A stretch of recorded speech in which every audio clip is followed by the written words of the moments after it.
இஸ்ரவேல் தேசத்தை மட்டும் ஆசீர்வதிப்பேன் என்று ஆபிரகாமை பார்த்து ஆண்டவர் சொல்லவில்லை. இஸ்ரவேல் என்னும் தேசம் இப்பொழுது ஏற்படவில்லை. ஆபிரகாமுடைய காலத்தில் இஸ்ரவேல் இல்லை. இஸ்ரவேல் தேசம் வரப்போகிறது என்று கர்த்தருக்கு தெரியும். ஆபிரகாமுக்கு அந்த நம்பிக்கை கூட இல்லை. அவனுக்கு ஒரு பிள்ளை கிடைத்தால் போதும்.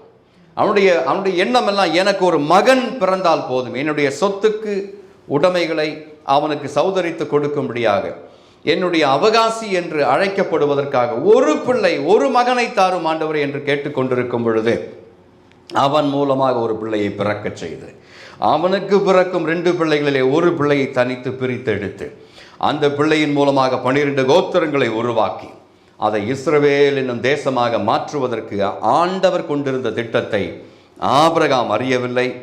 கர்த்தர் அதை அறிந்திருந்தார். கர்த்தருக்கே மகிமை உண்டாவதாக. அல்லேலூயா. இன்று நமக்கு சொல்லப்படும் வாக்குத்தத்தங்களை நாம் ரொம்ப சாதாரணமாக எடுத்துக்கொள்ளுகிறோம். நமக்கு சொல்லப்படும் வாக்குத்தத்தங்கள் நம்மையும் தாண்டி நம்முடைய சந்ததிகளுக்கும் உரித்தானது என்பதை நாம் புரிந்து கொள்ளும் பொழுது எத்தனை மகிமையான தேவனை நாம் சேவித்து கொண்டிருக்கிறோம், எத்தனை மகிமையான தேவனை நாம் தொழுது கொண்டிருக்கிறோம் என்பதை நாம் அறிந்து கொள்ள முடியும். அல்லேலூயா, அல்லேலூயா. பூமியில் உள்ள வம்சங்கள் எல்லாம் உனக்குள் ஆசீர்வதிக்கப்படும் என்று ஆபிரகாமை பார்த்து கர்த்தர் சொல்லும் பொழுது, ஒவ்வொரு தேசத்தில் இருக்கிறவர்களையும் ஆபிரகாமின் நிமித்தம் நான் ஆசீர்வதிப்பேன் என்று கர்த்தர் சொல்கிறார்.